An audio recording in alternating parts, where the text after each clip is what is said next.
Now we'll go on to the open forum. We'll invite Dr. Raj to chair the session, and we will moderate this with questions directed to the faculty.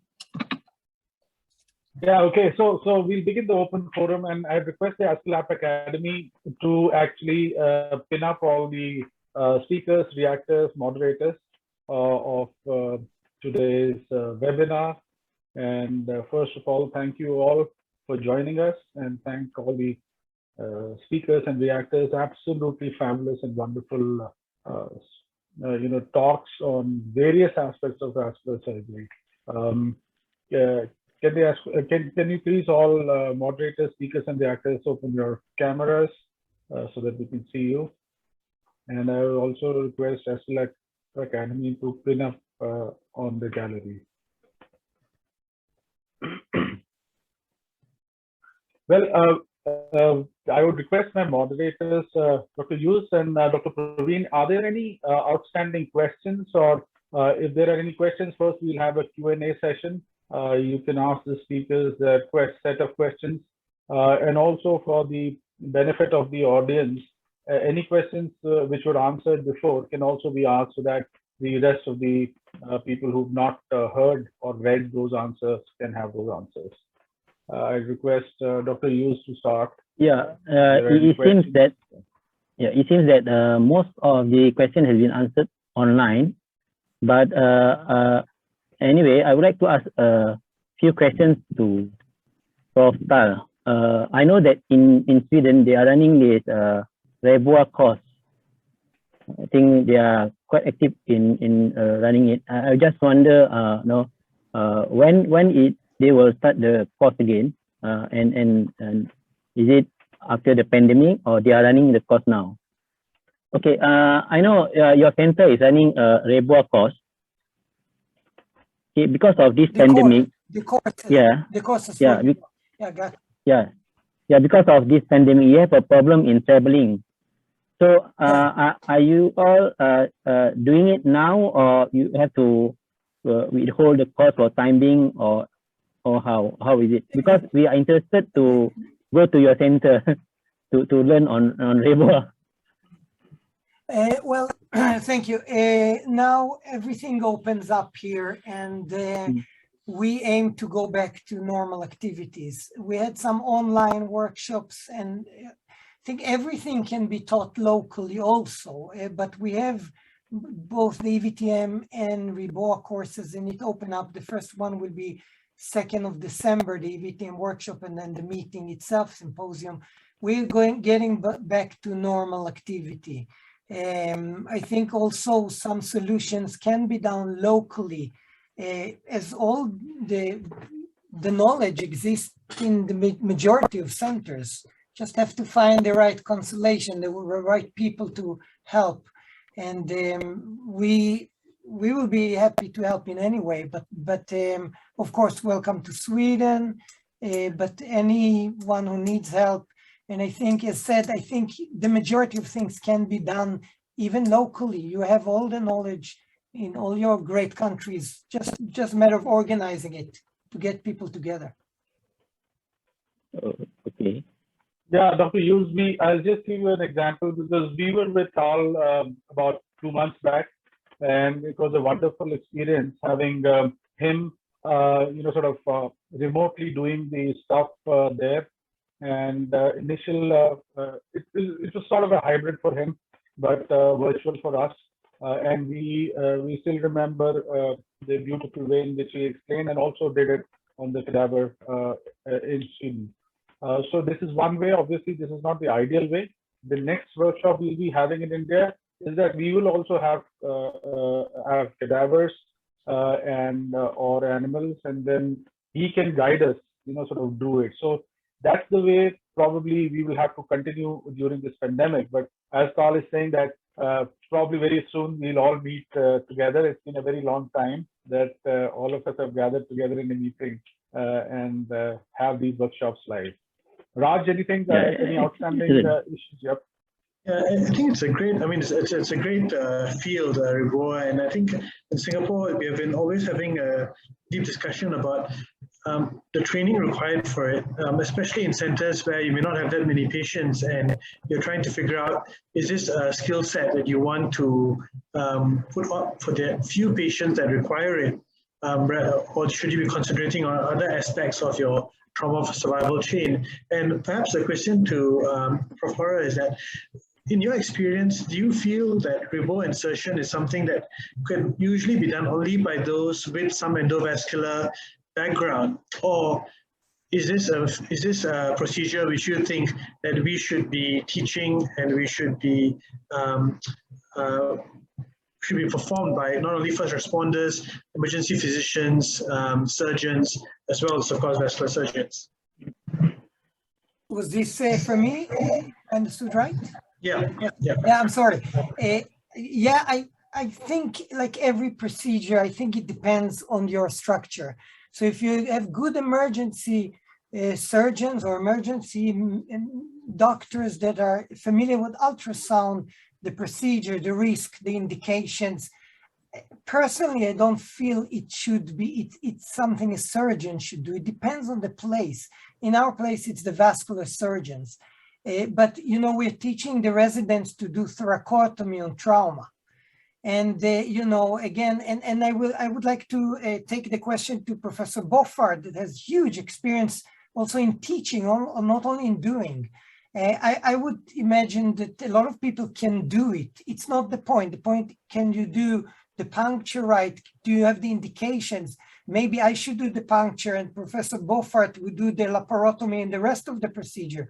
So this cooperation depends on your place, not so much individual, I think, on your profession, but maybe Professor Beaufort can comment on this. I fully support that. The reality is trauma is a team sport. There is no one individual, it is a shared thing. And those who are most experienced at something are the best people probably to do it. And I think the biggest problem with trauma is not necessarily how to do something, but when to do something. And that is dependent on who are the people there and what can they do. So strong support for everything that you've said.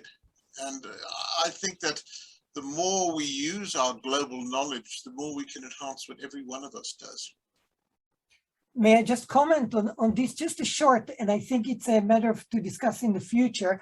We introduced here a trauma senior on call. And from the time we introduced it, we managed to see that if you have an adult or a senior in the room, the level of decision-making is much better.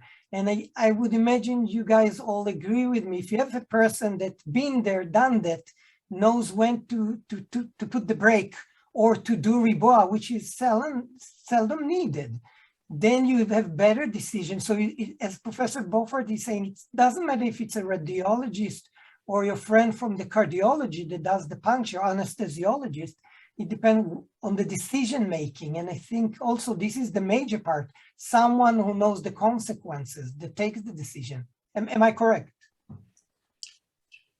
Absolutely. I'm sorry, I sound like I'm repeating myself. Experience, good judgment comes from experience. Experience comes from bad judgment. As you get older, you hope that it's other people's bad judgment, but I wish I could say that all the time. Thank you. Thank you, Professor Beaufort. Also, I was seeing Dr. John's hand raised up. Dr. John, do you want to comment upon anything? Thank you very much. I was going to take a slightly counter position, I guess. I don't think we're in a position where we should be really widely distributing full base for Reboa. I actually think if we apply a lot of the very basic lessons in part of this evening, we're going to get a much greater yield than will be the case really widely disseminating the skill set involved with Reboa. And I guess I see it from the perspective of a number of preventable injuries, some of them quite significant, in a population of only 25 million in Australia. we've got a fairly sophisticated transport network, generally close to the major metropolitan centres. That is not the case with a lot of Australia, and I suspect a lot of Asia. So I'm still very much of the view Reboa should be really tightly controlled, pretty limited in its distribution pre-hospital setting. It's a very limited bridge. Once you've got that device in, you're very limited. And if you're not doing something more definitive within 90 minutes, then you are harming the patient. So as I said, I'm a little bit skeptical. I guess I've been around long enough that I've seen a lot of enthusiastic technologies driven hard, but my sense is that the number of variations we're seeing now on the way we're using Reboa, I am not convinced that it is going to stand the test of time. And I do have pretty large concerns about a broad base of pre-hospital ED staff, and as I hear cardiology and other parties involved, I'm more concerned with the range of iatrogenic issues, and I think it's, again, fundamentally a bit of a distractor. I'm very comfortable with it being used in very limited, tightly controlled groups who are building the science and the understanding. But I don't think we're at the point where we can be widely supporting a broader based rollout and pushing the adoption of Reboa. That is a personal statement.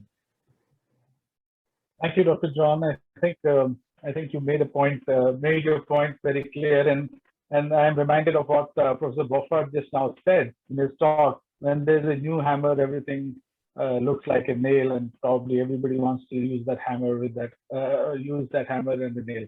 So yes, a very strict indication, especially because most of Asia and the people who are there in the audience today would not be coming from environments where even a good team is there of a trauma surgeon or a vascular surgeon or a general surgeon.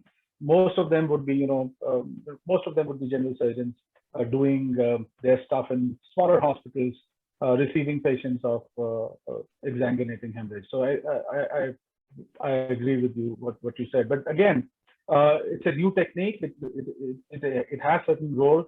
I'd just like to ask Professor Tal, and then I'll come to Dr. Beaufort, a couple of questions. One is the cost of Reboa and the availability, even in a country as big as India and dealing with a lot of trauma problems, is a problem. And I had made this clear in our interaction with you. What we've been doing after your our initiation into this endovascular balloon occlusion is that we've been trying to use on cadavers and trying to find the suitable length and measure the length in our population of the aortoplasty catheters. Now, aortoplasty catheters do have a balloon similar to Reboa catheter, or you might call it a stent graft balloon catheter. We've started, some research on that. What do you think are the other, cost-effective options? Can you use any other balloon catheter, or it has to be specifically Reboa catheter? I have some questions about that. Yeah. I'm happy to make a few statements. Yeah. Sure, please. Cook do have a compliant balloon specifically for aortic occlusion or for moulding aortic grafts. Now, if you inflate that in, say, the thoracic aorta, in somebody who's hypotensive, you will get it inflated and probably get partial seal on the wall. But very quickly, as you get a meaningful systolic pressures, and I'm talking about 90 millimeters of mercury, the force will drive that balloon distally. So you need it supported with something like a 12 or a 14 French sheet, because you can't get those balloons in without something of that caliber. frequently the sort of person that we're talking about is young. If they are hypotensive, their muscles are their muscular arteries are very small in caliber, and they're not ideal for those expedient balloons. And I do know that as I try and distribute the skill set of a percutaneous puncture, even under ultrasound guidance, I'll see in the training cohort many more iatrogenic injuries than I will see effective hemodynamic improvement in an isolated number of patients. So I'm cautious. I'm not saying don't do it, but I'm very cautious. Within the hospital environment, where you've got the equipment and you've got the staff familiar with it, I think it's useful. I'm very skeptical is the word. I'm pretty skeptical in the pre-hospital environment, I must say. Right, Dr. Pal, anything from your side? Yeah, I just want to say that I agree with John about what you're saying. We have to be skeptical, so I agree, and the data has to come out and we have to treat it scientifically, and it doesn't matter if you like new toys. It doesn't matter, it's what's best for the patient. There are different balloons. We use now only the new balloons, which is a 7 or 6, or we use 8 French introducer. They work very good, and they work even without a long sheet, and they work, we have verified cases on CT, on clinical use. It works very well, and surprisingly, the balloon, if you hold it correctly, the new ones do not migrate if you hold it. Now, of course, it's possible, but we saw very few migrations, and even on studies, it's some percentage. About the cost, they cost a lot of money. It's a major issue, between $1,000 and $2,000 or euros. So it's a huge problem. And I think you can use everything. The question is, again, what you're familiar with, right indication, correct patient, etc. I do think, just a comment on this, that's the funny thing, it's just a balloon. And if you use in the toolbox, all the tools, the noradrenaline or the thoracotomy or the laparotomy, if you use it correctly, I think it has a place, important place in few patients, but it has to be used correctly. Can I be a bit provocative? Pneumatic anti-shock garments. I just wonder if I pulled the audience, and I can see we've still got close to 500 people, which is a wonderful credit to the organisation. I just gently ask how many of the audience have actually seen a pneumatic anti-shock garment. And my sense is anybody less than 30 probably doesn't know what in the hell I'm talking about. But the enthusiasm with which they were pushed really hard. And then when it was clear that there were a few issues, the manufacturers began to go a whole variety of pressure monitoring on different compartments, improved the sophistication and kept the costs going. And there was almost 3 decades before it became clear that they didn't have a role. And we don't see those used anymore. I'm sort of, as I say, I'm just concerned with Reboa. And I think for the audience, particularly participating tonight, we just need to be very careful about supporting a really widespread adoption of the teaching of it, or particularly the pre-hospital use of it. So I'm not that. I'll close there though. There's a question here from the audience. Do I mean? Yeah, I have one question. Yeah, there's a question here. Can I give a question to Dr. Tarhoro? Sure, go ahead. Yes, go ahead. Yes, okay. Okay, thank you for a very impressive and informative lecture about Reboa, Dr. Tarhoro. I have a question about training model for Reboa. You showed several slides using porcine models for Reboa training. But we usually and currently use the porcine model or artificial model for Ebola. So, but Korean trauma surgeon now we're trying to develop the Cadaver models now. So, if you have some experience using a Cadaver model for Ebola training, please give us some tips or some advantage compared to the porcine model and another model. Thank you. Yeah, there are several models. There are plastic models, more sophisticated or less. There are the animal models, which I think is superb because you can see all the physiology. You can do quite amazing things. In the EVTM workshops, we do hemorrhagic shock and not hemorrhagic shock and show the physiology, what happened with end-tidal cardiac CO2, what happened with cardiac output. You can show a lot of things. A great model is a perfusion model, which can be done on cadavers. And we cannot do it in our institute at the moment, but this is very nice. You can do a perfusion model on cadaver if available. So you can show quite an effect, even with the blood pressure, even in cadaver if it's fresh or relatively fresh. But I think, again, it's a whole thing. And we tried, back to the discussion with Dr. John, we tried to show the whole thing. It's the vascular axis, the correct indications. You can use different models. The important thing is to choose the right patient. And by the way, again, not only trauma, again, postpartum bleeding is the major cause of women death in the world. So how many women died today in Malaysia due to postpartum bleeding? And I will ask again, would you do thoracotomy or laparotomy on them? Do you have enough blood? Do you have ICU? I have unlimited blood. If I need now, I have 100 units blood if I die just to do like this. Because I'm in Sweden, I'm in luxury. It's another city, or in London. But I don't think all of us have these resources, ICU, etc. If you combine the right thing, the right education in any model, and to your place, to what you think is good for the patient, then I think you have something, and not overuse the Ribois, of course. Sorry for the long comment. Thank you very much. Thank you very much. I think, Okay. yeah, I think a lot of discussion on endovascular, sort of balloon catheters.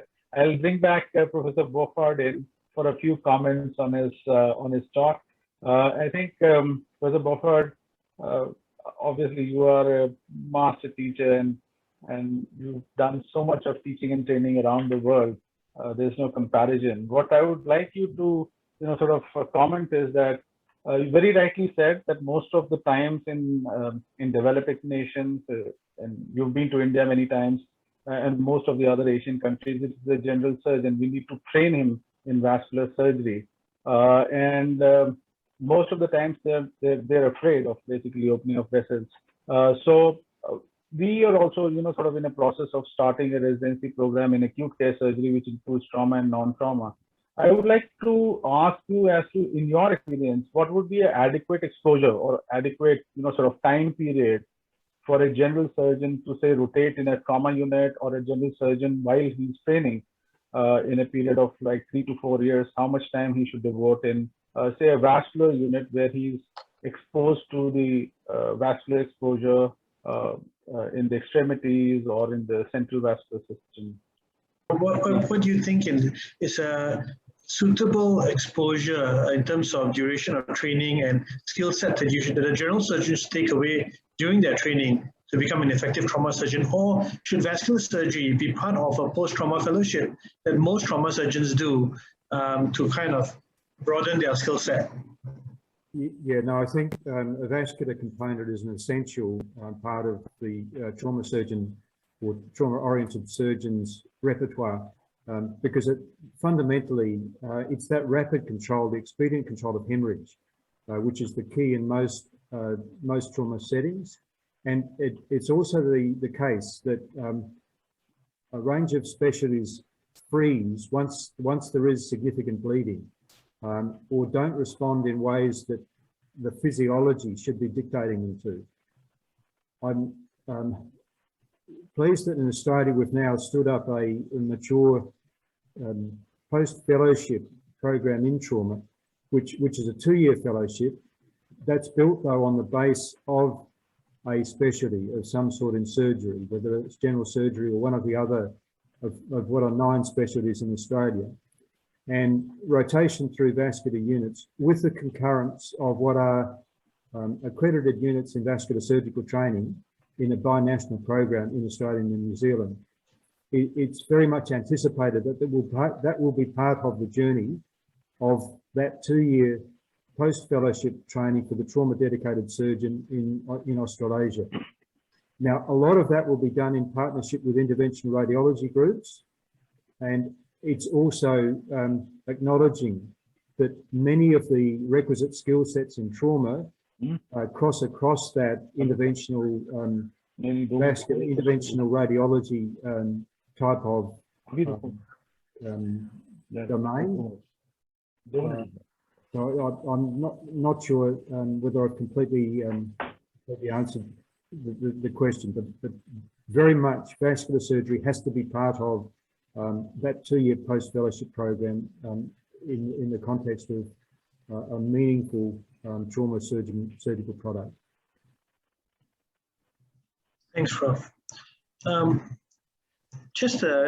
have been a couple of questions coming in. Part of it is fairly clinical, and just to get everyone's consensus on that, there's a question coming in from the audience about the use of Doppler signals, and again, should that be used as a way to try to exclude the need for a CT angiogram?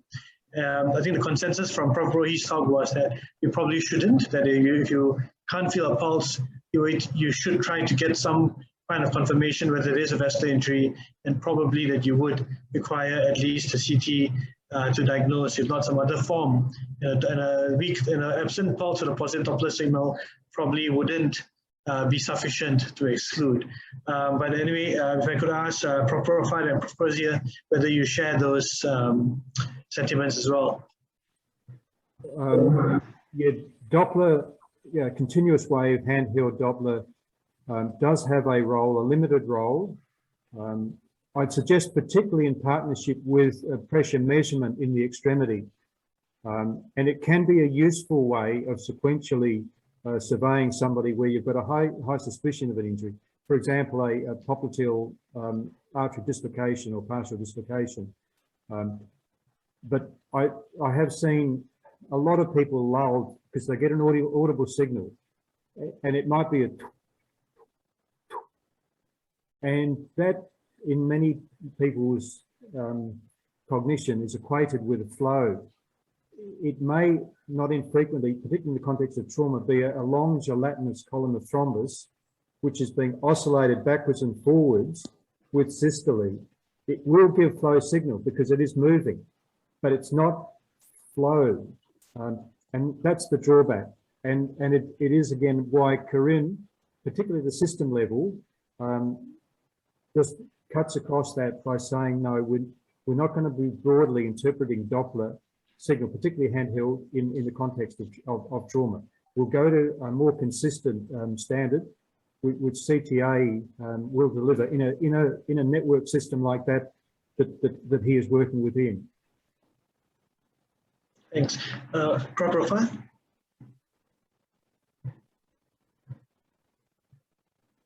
Thank you very much. I agree absolutely with John. In the ideal situation, CT angio is fine.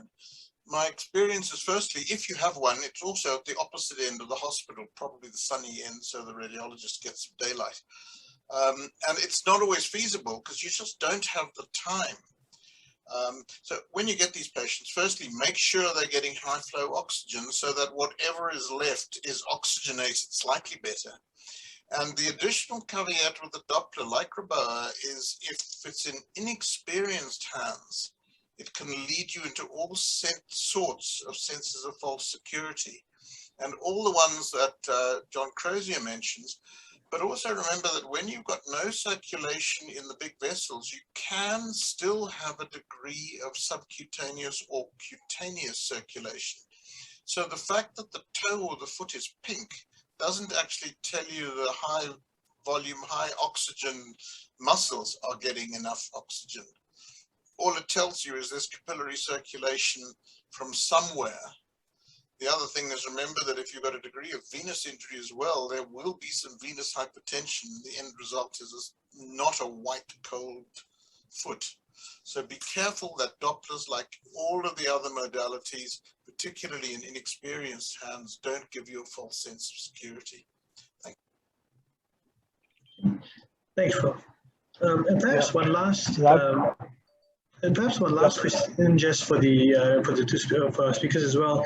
Prof. Rohi brought up a fairly contentious point about using PTFE as your main vascular conduit for reconstruction, as compared to using a saphenous vein or another venous conduit. So I was just wondering what Prof. Rafat and Prof. Crozier thought about that as well, in terms of using synthetic as a first line as compared to using something which like a GSV harvest or a similar vein.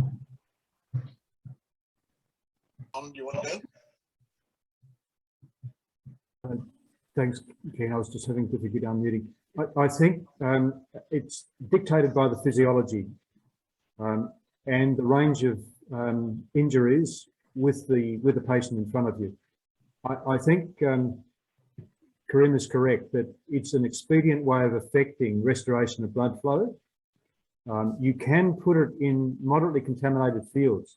So iliac artery reconstruction, even in the face of a bit of fecal contamination, will often do surprisingly well where it's put in at the first procedure. So I think the points that Karim was making, I do support. I'm more inclined, though, if the physiology will allow it. My preference is to use autogenous conjugate in preference to a conjugate, because again, a synthetic conjugate, because again, the demographic, the patient cohort that we're treating are often males. It's first 2 or 3 decades. This conjugate's got to go a journey of life, and not uncommonly, the people are delinquent in follow-up. So occlusion and infection are more likely with cortex or with EPTFE, sorry, than they are with an autogenous conjugate. Thank you. Yeah, thank you, John. Yep. Right, John. Professor Buffett wanted to. We're running a couple of things. Firstly, we almost invariably shunt. Now, the reason for that is, and I know Karim has very gentle orthopedic surgeons. Ours have a habit of wiggling the leg to try and straighten it. And, you know, you get it in a proper shunt, and then an enthusiastic orthopedic surgeon has a remarkable ability to rip it off. We use Ramel tourniquets, but what we do is we just take some nasogastric tubing. I hope this is showing on the screen. Put it into a loop. One end of the loop goes in one end of the vessel, the other end of the loop goes in the other end of the vessel, and now your orthopedic surgeon can do whatever he wants, and that shunt stays in. As Karim said, you don't want to leave it in for long. You can. The flow is more than adequate to leave it in for 24, maybe even 48 hours. It's more than adequate. You do not have to anticoagulate the patient.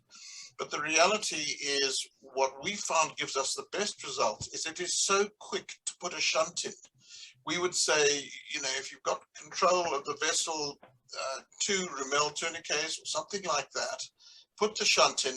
That is under 5 minutes from start to finish using a nasogastric tube. We'll use a 14 or 16 nasogastric tube. Give the orthopedic free rein because it cannot damage your bit. Go and have a long cup of coffee and then come back and do whatever repair you have to. I must confess, we, like John, are quite happy to use PTFE, and it's a question of time. A PTFE graft is faster to put in than a venous graft. Always take the venous graft from the other side. Don't disrupt the venous drainage from the same leg. And you know, that's the time to look up and say to the anesthesiologist, what is the temperature? If the temperature is 35 or less, don't even think of putting a shunt in. What is the general condition of the patient? What is the general condition of the anesthesiologist? If the anesthesiologist is more pale than the patient, don't put a graft in, get out of there.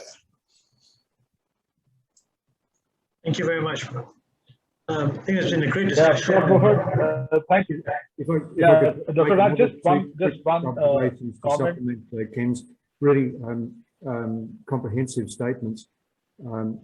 Where you're uncertain of the warm ischemic time, and particularly if there's been a period of hypotension before a tourniquet is used, I think the use of a shunt is a really useful thing, and particularly if artery and vein are damaged. I'd encourage the effluent of blood to just drain out for 300 or 400 mils before you bring that blood back into systemic circulation. And on the occasions when I've actually run blood gases on that venous blood, I'm horrified at some of the figures that you get. So I'd just be really cautious about bringing the flow straight back. It's not a bad idea, I don't think, to vent a couple of hundred mils of that initial blood. And there is some literature around using hemodialysis equivalent circuitry before you return that venous component of blood to the systemic circulation. But I haven't done that, but there is a literature around it. I have had occasion to use a temporary arterial and venous shunt in the lower extremity in a phase where I was uncertain about the viability of the leg, and the shunt allowed us to make certain that the leg was not viable, and it came off within a few hours. The other point that I'd make too, there's no point in using shunts more distal to the knee or more distal to the elbow. And again, I've heard some more junior surgeons talking about the possibility of going to tibials or radial or ulnar. No, as I said, there's no need to shunt or consider a shunt distal to the knee or to the antecubital fossa. Thank you, Dr. John. Raj, can I just make a final, probably a word or two? Yeah. Am I audible? Yeah. So yes, I fully agree with John when he says that obviously it's a matter of physiology, but at the same time, it's also a matter of availability, especially in countries which cannot afford PTFE shunts or Gore-Tex grafts are pretty costly, and there is a cost attached to the trauma care, and we are not fortunate all the times that we have a PTFE graft available. Now, in those conditions, I just like a comment from Dr. Subodh as to what his experience is shunt vis-a-vis PTFE vis-a-vis RSV grafts.